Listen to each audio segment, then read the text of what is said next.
It's kind of a little bit sad, is it? This is the last talk, Friday night talk, before we start the rains retreat. But this is one of our one of our traditions throughout the world. We have to make sure that it's good that we work. We set up monasteries, nunneries, retreat centres all over the world. It's wonderful we're doing that. But it's wonderful that we take the time off sometimes. So we do absolutely nothing. You know, for many people, that's one of the hardest things to do. Nothing. So I encourage you to try that. Just sit down there, be in this moment, and don't try to go anywhere or do anything. Just be in this moment. And after a while, just being here, this moment gets more and more enjoyable. It's kind of strange that you don't need to do anything, just to learn how to be and not interfere, and just be this passive observer of life.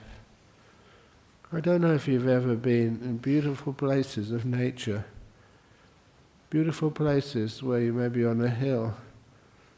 I remember one such place once when I went to India, and I always wanted to see the Himalaya mountains. And you know, I didn't do my research properly. I went to the northern India during the rainy season. There was clouds all over the horizon, so I could never see the Himalayas. But I do remember, still a lay person, I was walking up with a couple of friends up this hillside just for exercise. When I got to the top of this hill, all of the clouds cleared on the horizon. And as they cleared, you can see this large stretch of the Himalaya mountains without any clouds. It was breathtaking. But by that time, I was fit and healthy, but still very stupid. So you know what I did? I realized I'd left my camera in the car. So I ran down as fast as I could, ran back up again, so I could take a shot at this beautiful expanse of the Himalaya mountains. And as soon as I got to the top of that hill, the clouds closed in again.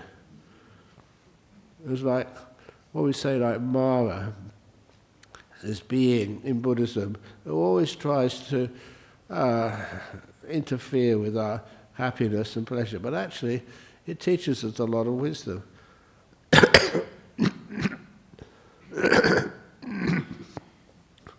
I was with two other lay people. When I got up to the top of that hill again, they asked me, "Where did you go?" So I went to the car to get my camera. They said, "You missed this beautiful scenic view of the Himalaya mountains without any clouds. And I wouldn't see them again on that trip."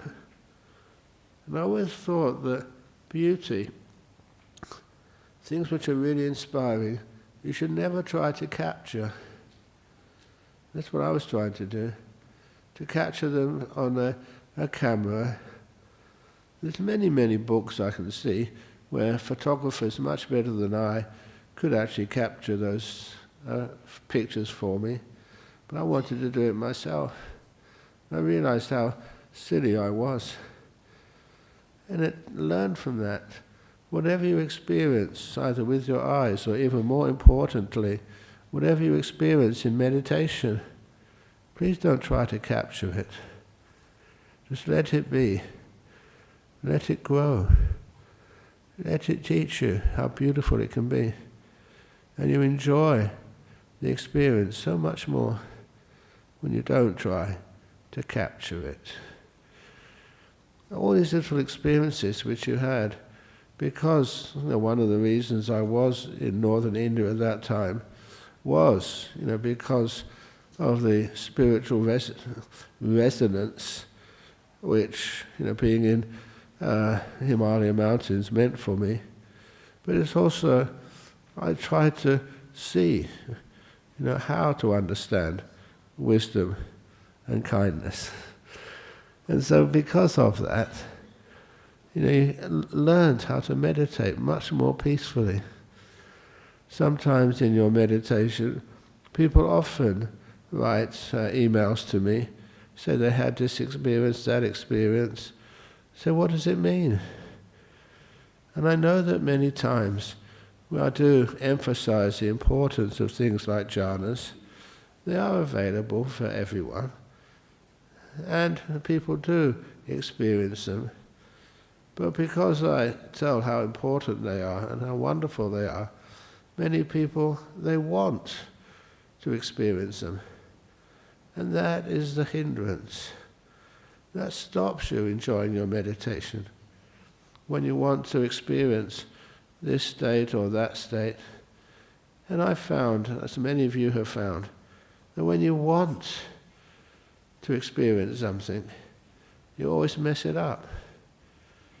In meditation, you have to really relax. That's one of the reasons why one of my little sayings, which is actually very, very powerful, is to relax to the max. Not wanting. Have you ever noticed when you want something, or you want to get rid of something, it creates tension in your body and tension in the mind. But when you let it be, you let it go, then you find you can relax. It sometimes surprises you. Some of the experiences which you feel, you think, I should be suffering because of this. But then, when you're mindful of them and kind to them, you actually find you're not suffering at all, but you're enjoying this moment.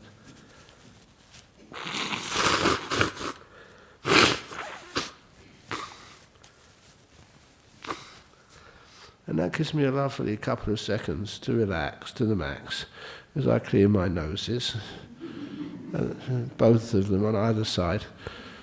I don't know why you've got some, I thought it was hay fever at first, but I was exerting myself when I was over in the UK, always available to answer people's questions and to assist them in whichever way they can. But when we do that, we get some marvelous results. And I don't know if some of you I've told this story to, but I really want to say it again here, simply because this will be the last talk I give here for a while. And that is, for a long time now, I've been trying to, use my influence in places like Sri Lanka. I'm very well known over there. My books have been translated into many, many languages. Even the latest language they were translated into was Kazakh. I'm not quite sure really where Kazakhstan is. But anyway, people in Kazakhstan know me now. I hope they're very kind to me. And also, okay, I'm going to say this anyway. There was an invitation recently, sent by email, to actually, can you please give some Buddhist talks, maybe teach meditation in Russian Republic of this conference, which was supported by this gentleman called V.V. Putin. He was saying some very nice things about Buddhism, kind of surprised me. But nevertheless, unfortunately, that's during the rains retreat. And I do say no sometimes. I say yes more often, because you do really want to serve and help. And so you want to try and get these teachings, which are amazing, and to be able to help people in the world. But it's a lot for one monk.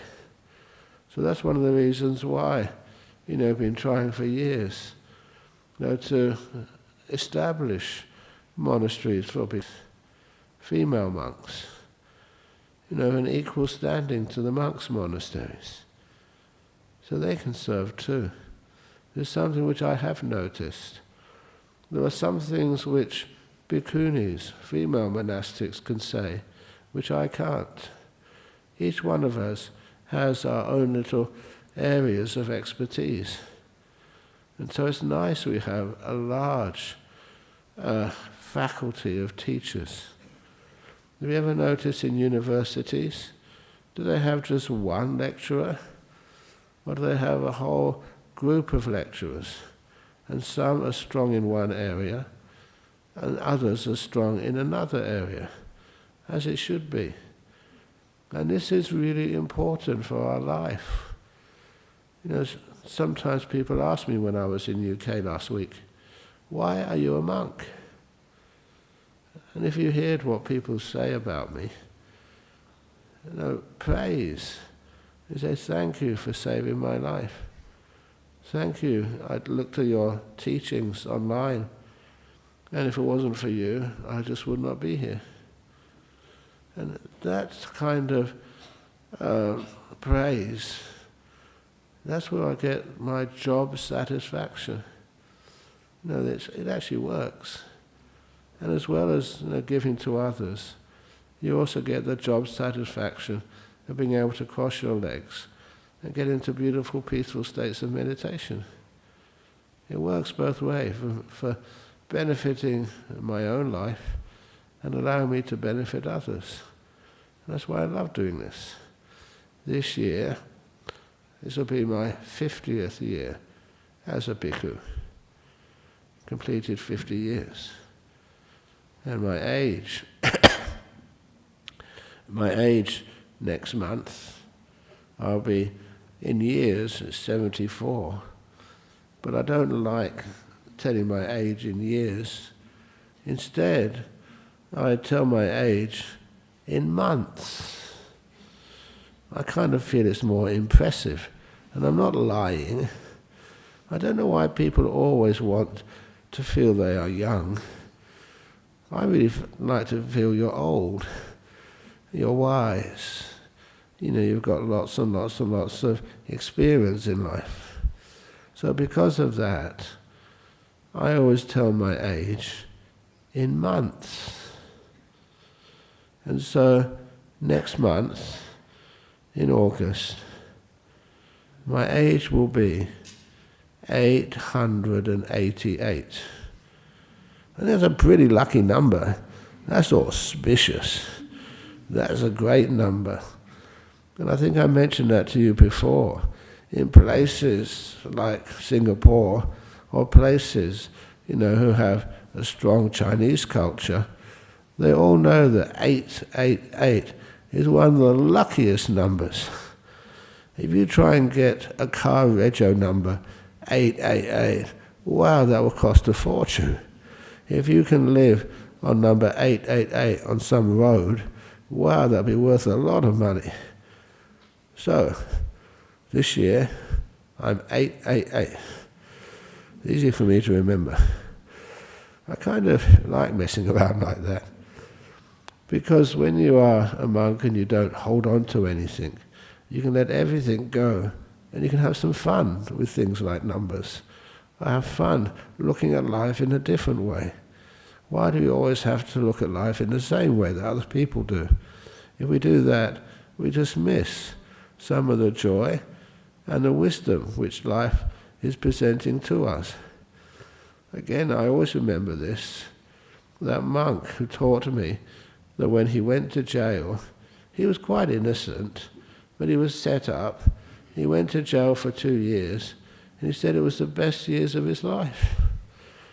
Imagine that. A monk goes to jail. He doesn't have to do any work. He can meditate all day. He still gets enough food. He doesn't have to answer any difficult questions. He can just sit there all day being nice and peaceful. And if ever he wants to go out, it's pretty simple for holy monks to be able to pass through walls. Remember, I think I've told you this, that this is one of the stories of the Venerable Ananda in the time of the Buddha, that they had this big meeting after the Buddha's passing away. And they invited 500 arahats, actually 499. And they had to invite the Venerable Ananda, who wasn't an arahat yet, because he had been with the Buddha for such a long time. He knew so many of the Buddha's teachings. He knew so much about how the Buddha practiced and what he encouraged. They had to invite him, even though he was the one monk who hadn't been fully enlightened yet. So what did Venerable Ananda do? He stayed up all night, no sleep, just meditating. Meditating and meditating and meditating and meditating and meditating and meditating. And where did he get? Nowhere. You know why? He was trying. He was aiming for something. So eventually, he just gave up. He said, "Have I got another 45 minutes or an hour or something, and then the meeting will start. If I haven't got enlightened yet, I'm not going to get enlightened," he thought. So Venerable Ananda, he went to his room. He lay down on the bed. Actually, just before he lay down on the bed, he shut his eyes, and as he was laying down on the bed, he became the 500th enlightened one. I love that story. It's not a sort of, it's quite an easy story to understand.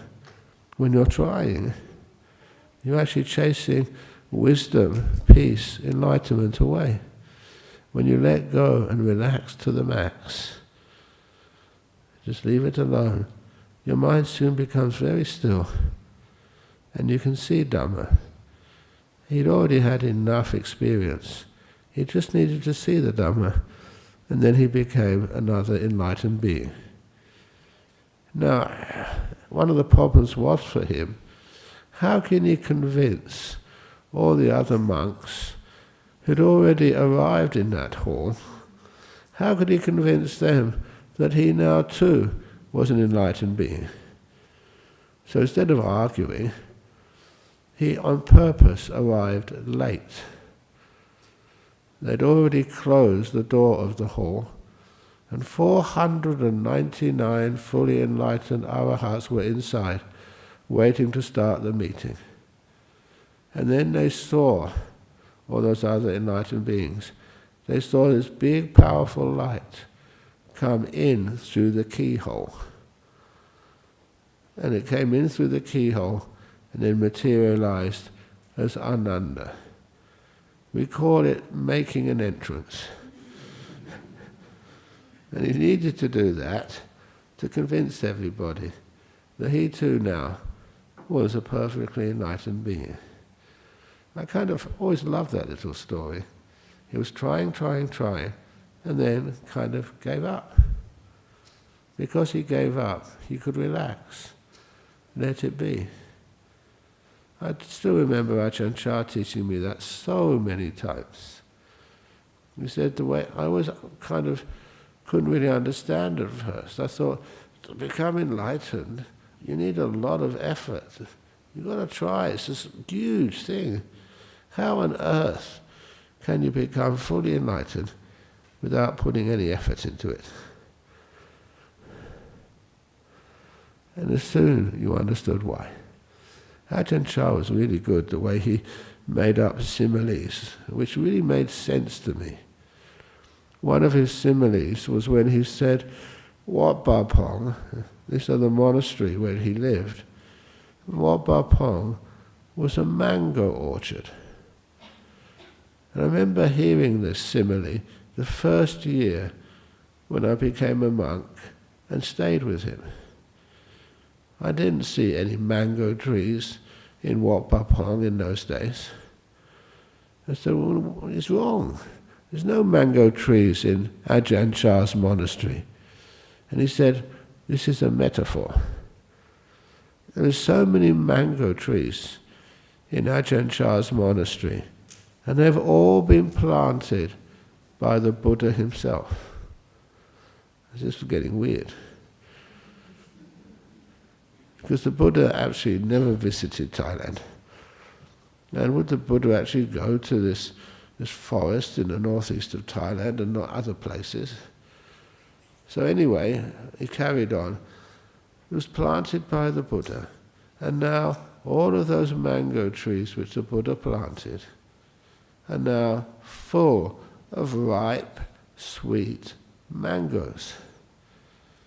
And I got interested because I don't know about you, but I love the mangoes in the northeast Thailand. They were really tasty. And there was something which you could eat when the only alternative was to eat things like frogs. Honestly, that was often part of the meal for the day. One meal of the day, frogs and sticky rice. On the mango season, you had this beautiful, delicious mangoes. So anyway, when I heard there were mangoes in Wat Pah Pong planted by the Buddha according to Ajahn Chah's statement, I thought I'd like to try some of those. And then they were delicious. But then I realized what Ajahn Chah actually was saying. What he was saying was the mangoes, they represent the wisdom of the Buddha, what we call the Dhamma, understanding, seeing things which very few other people can see. The nature of the body, the nature of the mind, the nature of relationships, the nature of kindness, the nature of not really allowing yourself to be upset by others. And I think one of those stories about not being upset, I told a couple of times over in UK, and I'm going to share it with you now. It's the old story of the US soldier in the northeast Thailand. They still had an Air Force base towards the end of the Vietnam War. And one of the soldiers, this big guy, he was in the in the rickshaw, traveling from the base outside of Thailand, outside of Ubon. It's now the site of Ubon Airport within Thailand. At that time it was a US Air Force base. And so he was traveling from the base into town. And as he was traveling from the base into town, the driver passed by this roadside stall where all of the driver's friends were having a rest and drinking whiskey, Mekong whiskey. And because they'd already been drinking a lot, they were getting a little bit drunk and they were losing their sense of what's appropriate. So the friends started shouting out to this driver, "Where are you taking that filthy dog of a soldier?" That's fighting language. And the driver of the rickshaw just was looking at the scenery, just enjoying the beautiful views. That's not what the soldier was doing, just looking at the scenery. And so the driver thought, oh, this soldier can't understand Thai. So the driver said, look how filthy this soldier is. I'm going to take him into the river in the center of town. It was called the Moon River. I'm going to take him into the river, throw him in and give him a good wash. Ha ha ha ha ha. That was racist. And that was just basically almost a signal for trouble. But the soldier, he was just looking at the scenery, smiling. He obviously, what they thought, could not understand the Thai language. So there was no problem yet. But when they got into town, that's when the soldier got out of the rickshaw and walked away without paying. And that's where the owner of the rickshaw said in the best English he could, "Sir, fare, you owe me money." And at those words, the American soldier turned around and said in perfect Thai language, so fluent, dogs don't have money. Please remember that. If people abuse you, if people just criticize you, it's wonderful when you can turn it around and they get embarrassed by what they've said. So embarrassed that they learn something. I was taught that little example by Ajahn Brahm. He taught me if people sort of abuse you for anything, just, monks don't have money or whatever, you can always turn it around when you don't get angry. And that's one occasion when you can do that. Another occasion, some of the stories I remember, just becoming a monk and staying in northeast Thailand, sometimes the local council had a big trouble with the taxi drivers and the rickshaw drivers because they didn't have public toilets. So they would urinate at the same spots in the city, kind of on the edge of the city, but they'd always urinate in the same place. And so that became really, really smelly. And so the officers of the local council, they put up signs saying, "Banned, you're not supposed to urinate here." But did that stop the rickshaw drivers? No. And so it's still as smelly as before. And then one of the councillors, they came up with this idea. They did not put a sign up saying, you're not allowed to urinate here. Instead they put up the sign, "This is the place for dogs to urinate." No, no one urinated there again. That's called emotional intelligence. That's actually how you can advise people, almost control people without any problem at all. And all of the people who would usually urinate in those places, they praised the councillors because they thought it was funny too. Praised the wisdom. I like it when we have those little stories of people who show this amazing wisdom which actually stops so many problems in the world. And this particular wisdom, the next one, was where this gentleman, he was one of the king's officers, a minister. And the minister would always talk a lot, just like me. Is that true?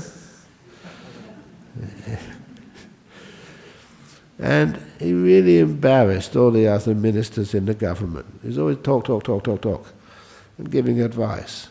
So one day they were so embarrassed by him, because much of what he said was always right. So they met in silence and said, "How can we embarrass this minister who knows it all?" So they came up with this plan. They would start praising this minister in front of the king. People like to be praised in front of their main employer. And they said, "This is such a smart minister. The king is so lucky to have a minister like this in his government. He knows everything. He's so smart, he probably even knows what we're thinking." And that was a trap. And so the minister said, "Yes, I know what you're thinking." Because they'd agreed, all planned. They will tell us what we're thinking. Whatever he said, even if he got it right, how can you prove that you know what someone else is thinking? If they say they were thinking it's a beautiful day today, how can you prove that? They say, "No, that's not what I'm thinking." They had him in a trap. Can you please tell the king what we are all thinking? And this minister didn't even hesitate. He looked at His Majesty the King, and he looked at all the ministers. He said, "Each and every one of you are all thinking kind, reverential thoughts to His Majesty the King." It's amazing. They all said, "Wow, amazing, yes, that's true." If you said no, you'd be put in jail. So there were things like that, where people had wisdom, and some of that wisdom showed that their mind was actually thinking outside of the box. They could actually see deeply into things. That's called the wisdom. But that's not enough to become a stream winner or an arahat. It's not just having the wisdom, it's also being able to use that wisdom. That's why we say that we have to see things, experience them for ourselves. That's why when you say that Wat Pah was a mango orchard planted by the Buddha, there's so many bits of wisdom dripping from the trees, available for everybody. Why is it that not everybody who stays there experiences enlightenment? It's not just knowing, it's also like experiencing. And this is actually where that if you sit under those mango trees in Wat Pah, this is how he said it. And at first I never understood it at all, just a new monk. But I always respected Ajahn Chah. If he said something like this, it was obviously really meaningful. So he said, all you monks and nuns, the lay people these days, all you need to do to get a mango is sit perfectly still under the mango tree, perfectly still, and open up your hand. And a mango will fall right into it. Sit perfectly still, and a mango will fall right into it. And I thought, that's ludicrous. Honestly, I lost a bit of faith in Ajahn Chah at the time. If you want to get enlightened, you have to at least throw a stick up to get a mango. I said, no. Just sit perfectly still. Try that the next time you go to a mango orchard. Find a nice mango tree, sit underneath it, open up your hand, and a mango will fall properly on your head and hurt. So I said, no. This is how it works. Sit perfectly still, because of the great compassion of the Buddha, mangoes just fall. And it was so weird, a simile. That's why I kind of always remembered it. And I've obviously read so many other books of Ajahn Chah. And then I could never find that story, even though I know I heard that. So I wrote that out in one of my books. I forget which one it was, but I wanted to share that with others. To sit perfectly still. Open up your hand, which is a simile for kindness, compassion. And then mangoes will fall, more than you can ever imagine. That's how wisdom comes up. And that's how stages of enlightenment happen. You don't expect them. If you go shaking the tree, if you go getting a ladder to climb up the tree, if you try and saw the tree down, that's a terrible thing to do. You think you can get a mango? No way.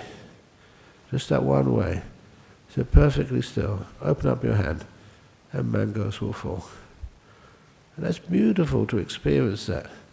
So many of you have actually told me that's what you've done. Well done, you've understood. Please tell others. You don't go chasing for enlightenment. You relax to the max. Make yourself really still. Be at peace. And then your awareness starts to grow.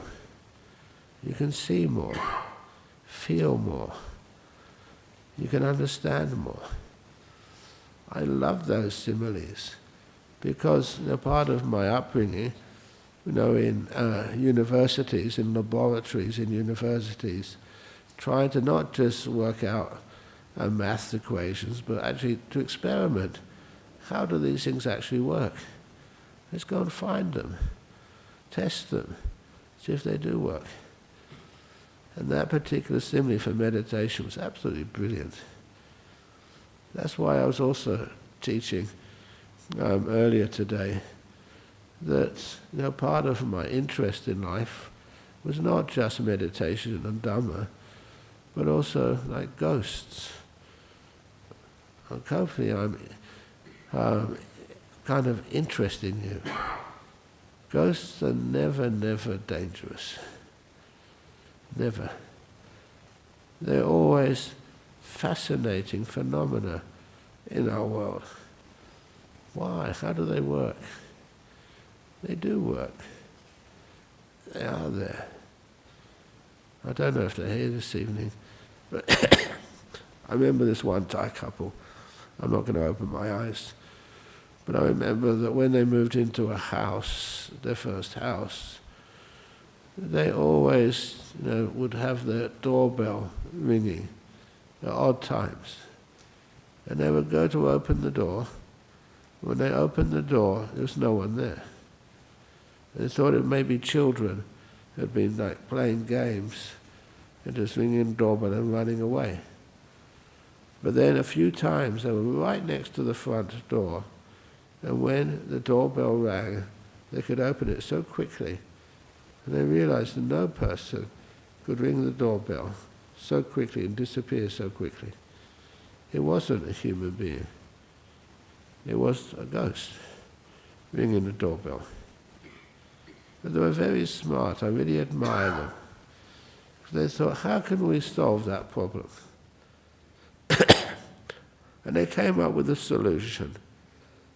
Let's take the batteries out of the doorbell so it has no power. It's a simple thing to do. They just remove the batteries from the doorbell. Still, ding ding, ding ding. We discovered an important quality of ghosts. They carry their own power supply. It's an interesting thing to know that. So if ever there's a power cut somewhere and you've got a friendly ghost, they can help out. But then, they also, in their house, they had a TV, and sometimes they'd be watching a movie or a sports match on the TV, and the channel would just change automatically. No one pressed any button, and stay on a different channel. And because of their experience so far with doorbells, they realized soon that was the ghost was still there.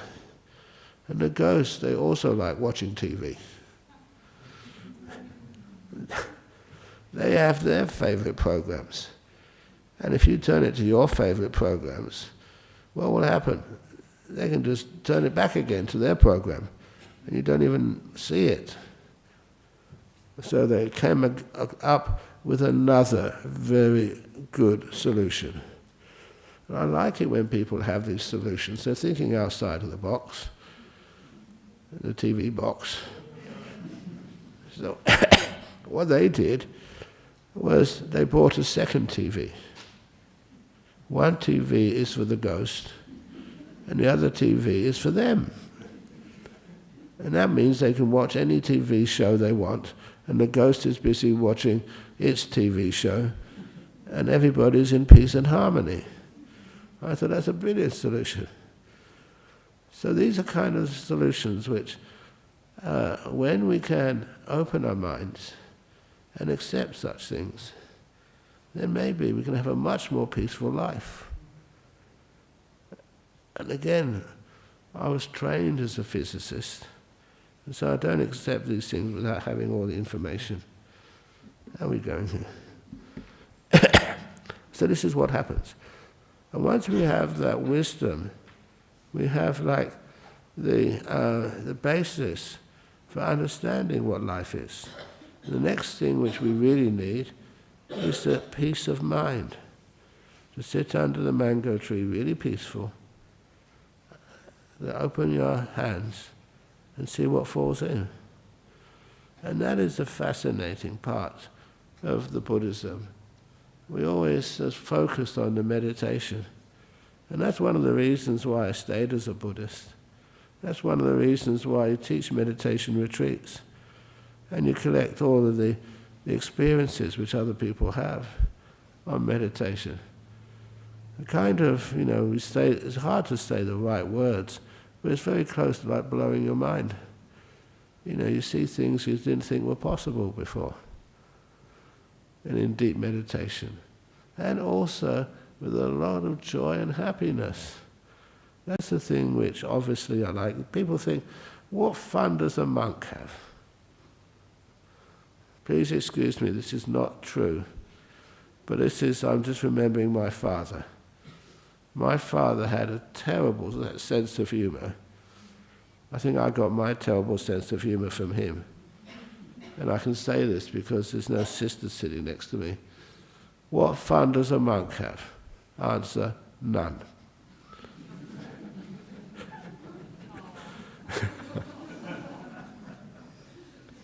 That's totally not true. It's derogatory. I can get put in prison for that, maybe. But nevertheless, that's what my father used to say. And instead of saying no fun, you get these beautiful meditations which are so joyful. And that's one of the reasons why this is my 50th year as a monk. I've been a bhikkhu 50 years now. And I'm still going strong. I don't know what the world record is. Should I go for that and find out what's the world record being a monk? And see if I can gain that world record. But no, we're not into beating records. What we're into is why? Why have I spent my life just being a bhikkhu, meditating and teaching you lot? Answering the same questions week after week after week. Honestly, I don't mind. Because I have a lot of fun with you. I enjoy my life as a monk. And I enjoy life as a monk because so often you start to meditate and you get this, it's weird, I get this energy. I always tell people you can understand if I've just had a good meditation. The talk is like more joyful, more bad jokes. But I don't mind because, you're sort of uplifted by your meditation. It's a source of happiness, real happiness. I wish I could actually share that happiness with you. Sometimes when you go on retreats, you can feel that happiness. You just don't get sad or sick or whatever, and that you're walking through the forest or walking along the paths and you see things like tarantulas or spiders or snakes, and you don't feel afraid. I still remember my preceptor, who I always thought was just a study monk. He was very clever. And that was Somdet Buddhajan, Somdet Gyo, Watsaket in Thailand. And I remember, I had an appointment with him, and as I was waiting, I was just meditating, as you usually do as a forest monk, and that brought back wonderful memories for him. He said, yes, when he was young, he learned how to meditate, and he told me one of the stories which he'd experienced. He said his teacher told him to meditate in the coconut grove. And as he was meditating in the coconut grove, he got extraordinarily peaceful. It was very enjoyable. But as he was getting peaceful, he felt like there was something in his lap. And he opened his eyes, and it was one of the most venomous snakes in that part of Thailand. And the amazing thing was, he told me, that his parents, his teachers, they always told him, please be careful of that snake. They're very, very dangerous. But when he saw this snake right in his lap, that snake could kill him so easily. Did he feel afraid? He said that was the weirdest thing. He didn't feel any fear at all. He was just totally at peace, just looking at that snake coiled up. So he closed his eyes and meditated for another 5 or 10 minutes. And after 5 or 10 minutes, the snake sort of uncoiled and slowly slid away. And I know stories like that, personal stories. The snakes would never harm you. I love those stories where, monks or Westerners or anybody, they meet these dangerous animals in places like Thailand, and they never harm you. Sometimes I wonder why. If you're very peaceful and kind, they just, sometimes they slide by you. And this one experience I had over in what Bodhinyana, down in Serpentine, I was just washing my bowl. I was on retreat, so my mind was very peaceful. Washing my bowl after lunch, and I saw there was a commotion in the forest. Many of the kangaroos were running away. I didn't know why. But when I looked, there was a huge dugite. Dugite is one of the venomous snakes here in Western Australia. And eventually I found out how big it was. And it was 3.12 meters long. 3 meters is a big size for a dugite. And I knew that because after it just come up to say hello, it did that, came right up to me, looked at me, and I just carried on washing my bowl. And when I lifted my head again, that it actually turned around, his tail was pointing towards me, and his head was pointing away from me. And it was shading under the wall of the hut. And I built that hut. I know how big it was. It was just 3.12 meters long. It was a very hot day. That poor snake, he just wanted a bit of coolness. How can you deny someone a bit of shade on a very, very hot day? And so I said, please enjoy. And that's all the snake just stayed there for a while. And then I went inside and had to do some meditation. When I came out later on, it had departed. But these are animals which some people are very afraid of. Please, no need to be. But please don't be silly and go and tickle the dugite under the chin. That goes a bit too far. Just leave it alone, don't play with it. But I do remember just every time that happened in Jhana Grove. I don't know, have we seen that this year yet? The dugite in Jhana Grove? It actually hasn't been that good weather. It's been a bit cold and windy and wet. But there's a big dugite over in Jhana Grove, which people would sometimes see. You know what happened? Once it came out to be, just to warm up in the sunshine, everybody started pointing it out and said, the snake's over there, a big one. And it just wanted to warm itself up. It never attacked anybody or hurt anybody. That's why you kind of know that over in a place like Bodhinyana Monastery or in Dhammasala Monastery, that you're safe. You give so much loving kindness to these animals. There's no way in the world will those animals ever harm you. It's only if you sort of play or something and rush around and try and kick it or something, then that's dangerous. But you just respect it and you're perfectly safe. So those are some of the things which you see, the Dhamma, how you can live in harmony with things which other people say are dangerous. But you can live in harmony with them and they never, ever, ever hurt or harm you. And those are the sorts of things which really inspire me in today's world. I did mention, was it at the beginning of the talk or just talking in the community reception area, that there's an invitation I have a month or two's time to the Russian Federation to give a talk invited by Mr. V.V. Putin, Vladimir. Should I go?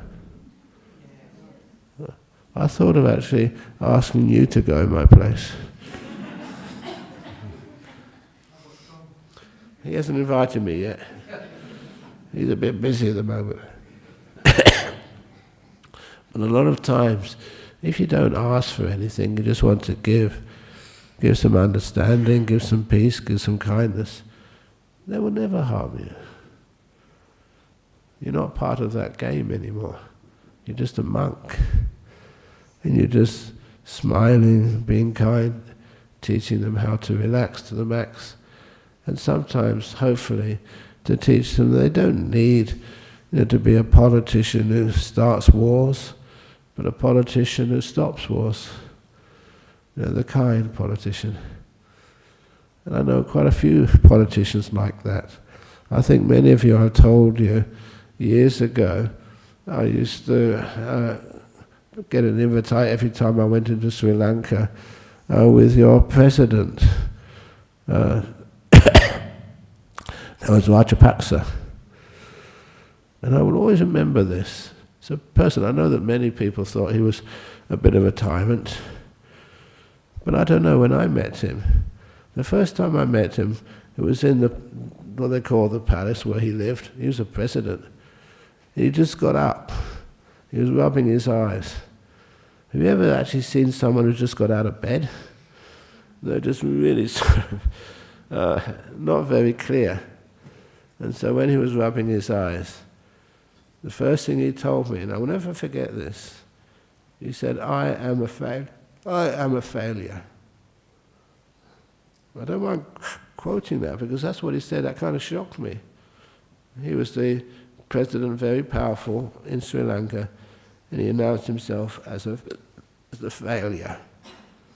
And he said that he joined politics to try and find a peaceful solution to the war with the Tamil Tigers over in Sri Lanka, and he failed. And the way he said that, there's no other reason to say it except of honesty. It hurts. So please, don't try and be a politician who wants to solve problems. You become part of the problem. That's not really helpful. One of the other politicians I saw recently, you may be interested in this. This was in India. I get around, and I got this email saying there was somebody in India wanted to have a private Zoom conference with me. Who do you think that was? That was Rahul Gandhi. And I don't mind sharing you this story simply because the reason why he wanted to have a private conference, he had a cousin over in the United States who was there to get treatment for cancer. And she had really good treatment over there, probably very expensive. But she said when she went through the chemotherapy, it was very, very painful. And nothing could actually alleviate that pain. Except when she went online and got one of these talks from this Australian monk called Ajahn Brahm. And that's why she binge listened to many of the talks which I give here on a Wednesday night, on a Friday night. And it worked for her. She said it was brilliant. She didn't understand why. And when somebody says that to me, it makes me feel that the power of these meditations, how wonderful they are. And then there was also, I think his sister, Priyanka, she then started talking to me. They've listened to many, many talks online. And basically, as a Buddhist, I don't mind who they are. If they're respectful, I don't care if they've done really terrible, terrible things. Because I've met many people in prisons who've done many, many terrible things. One of the first things I do, if I'm going to teach them anything, is to respect them. So you can contact them. Contact them heart to heart. And then you can actually teach. I remember some of these prisoners over in Perth. One in particular, he was one of the first prisons I ever went to teach. It was down in Bunbury. And this guy, he really was big.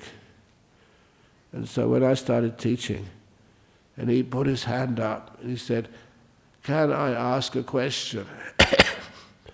When someone that big, with so many scars on them, says they want to ask a question, what would you do?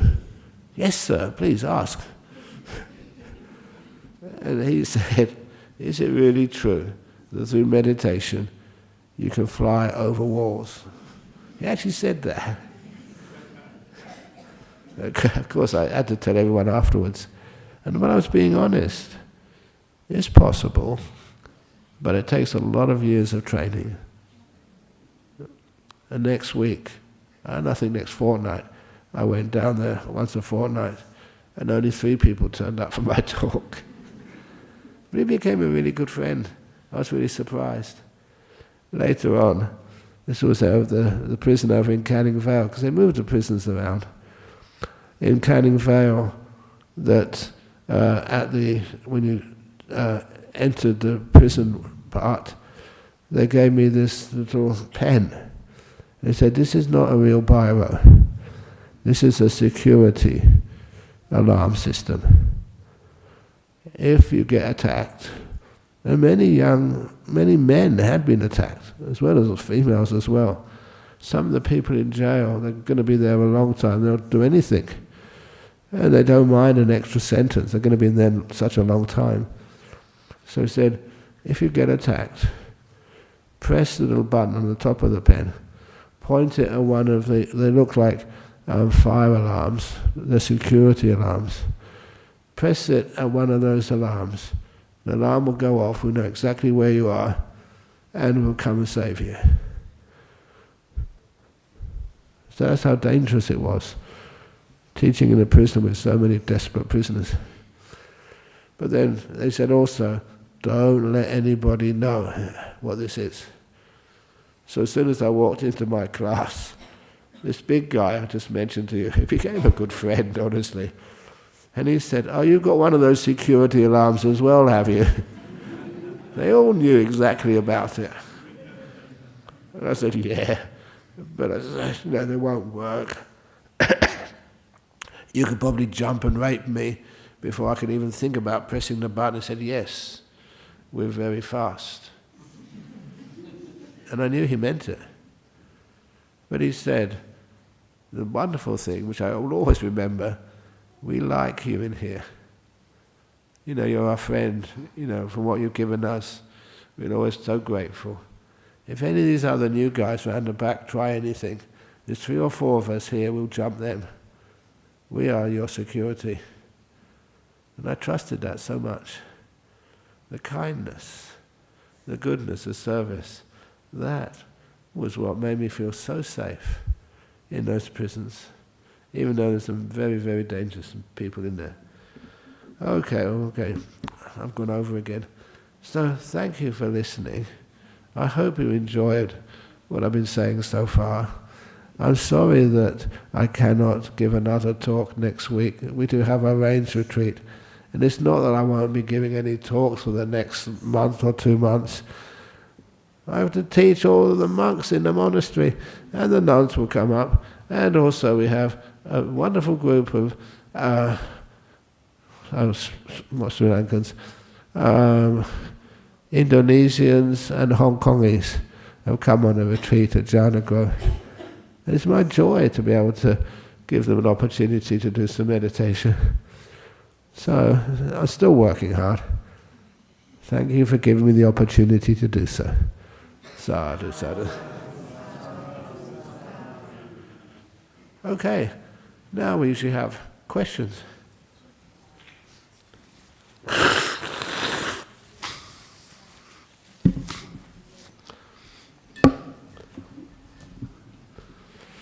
What's that story about when you have a cough? I will always remember this. You don't have to be scared if you have a cough. It's not the cough that carries you off. It's the coffin they carry you off in. These old stories I remember as a kid. So question number 1. Dear Ajahn, how do we know that we have made some progress in this Buddhist path? Don't think of progress, think of ingress. Don't think you're going further along the path, you're going deeper in. That's the way to get more wisdom and more peace. You always go into where you are, to see it deeper on the inside. I feel like I am stuck in meditation. How should I constantly check on myself, not making progress in the Buddhist path? I know one way to check yourself is, how is your precepts? Do you keep those 5 precepts? Never doing anything which hurts or harms another living being. Never doing anything which hurts or harms yourself. And your kindness. That's what I like to see. Sometimes it inspires me. But sometimes what people do for one another, they're just so gorgeous and beautiful. That inspires me. And that's how you know you're making progress. The inspiration you're doing. And, just to see all those things which many of you, how's that fund for the nuns monastery in Sri Lanka going now? I already mentioned to you, it's now approved that bhikkhunis in Sri Lanka are legit. And I have to keep mentioning that because that really gets to me. For years we thought that's not going to happen, and it has now. And so a few of you, I know there's one lady, she's just sitting in front of me. She gave away all her jewellery, sold it as a donation to the nuns monastery in Sri Lanka. Sadhu, sadhu, sadhu. It's inspiring. You don't keep it for yourself. And who worries about jewellery? You see a smile on your face because, you're generous. That's what happens. Anyway, how do we know we make enough good karma to protect ourselves in life? Look, you always have. Look at me. How many reserves in the bank do I have? How many investment accounts do I have? How much money do I have stashed away? How much I work very hard. How much is my superannuation account, Leha? Sorry? How little? Nothing. I've got no insurance. I've got no stash of cash somewhere. I just let it go and have a happy life. That happiness is the most important part. It will keep me healthy. Okay, I've got a cough. But I say, what did I say before? It's not the cough that carries you off, coughing that carries you off in. So I'm fine. So anyway, the next one, question from America. Oh my goodness. Is it? No, it's not from Donald Trump. Dear Ajahn, how can we counteract Donald Trump's hate regime? How can we stay spiritually strong and compassionate in the face of this nightmare? What is the most effective Dhamma way of dealing with him? Be kind to him. If it's Valentine's Day, that's February, isn't it? It's a long time for Valentine's Day. When's his birthday? 14th of June. Oh, I just missed it. June. The 14th. Oh, what a shame I have to wait again. Be kind. When you're kind to people who other people hate, it's amazing how powerful that is. They never expect it. See, these Buddhists, I made the decisions. Many people just think they want to put me on a bonfire and burn me. But he said, no. You made a mistake, we think, but we're not going to hurt you. Respect each other. That's such a powerful teaching. There's no way in the world anybody can deny that, how powerful that is. And I still have that poem. It's in Opening the Door of Your Heart, by how you should always respect and love your mother. You remember that poem? How to respect and love your mother, even if she keeps asking. just keeps giving you a lot of trouble by asking this, asking for that. Please always give it to her. Because one day the day will come when she's not there anymore. And you can't give her anything anymore. So please, always look after your mum. And you know that poem, who was it written by? That was written by Adolf Hitler. That's really, as soon as I saw that one, that was kind of amazing. Yeah, Adolf.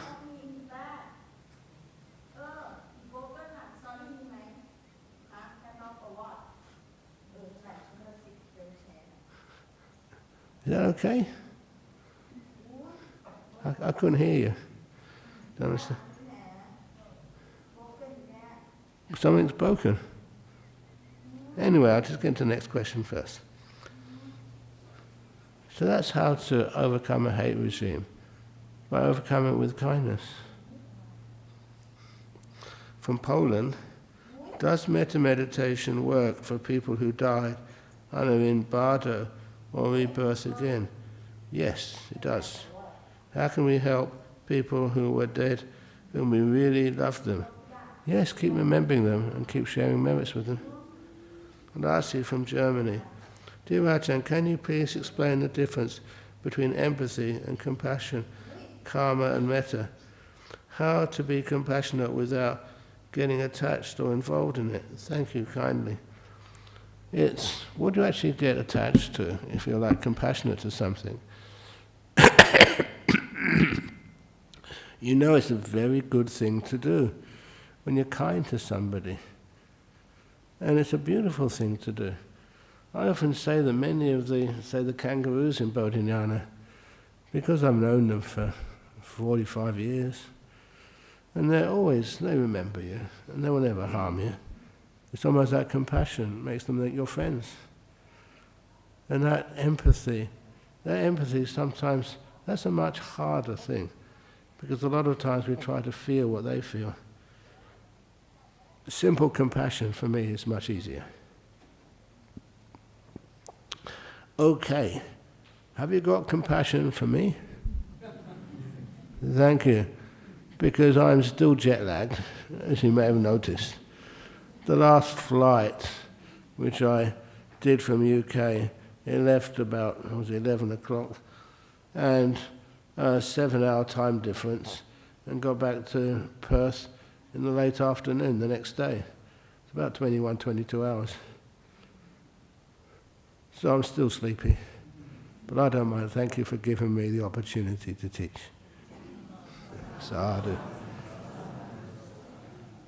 Okay, so we'll see you next time, hopefully at Bodhinyana Monastery or Jhana Grove. I'll be there mostly for the next 3 months. But you know what I'm doing over there? I should have let you know this. At the middle of the rains retreat, for 1 month, the monks, they gave me this little piece of paper ordering me. They said, you can't refuse this. Usually I do a 2-month, so I usually do a 2 weeks retreat. This time they've ordered me to do a whole month's retreat. Is that a good idea? Any advance on 1 month? Can do 6 weeks? No, thank you for that. Long service leave. Thank you. Okay, so let's pay respects to the Buddha Dhamma Sangha. Oops.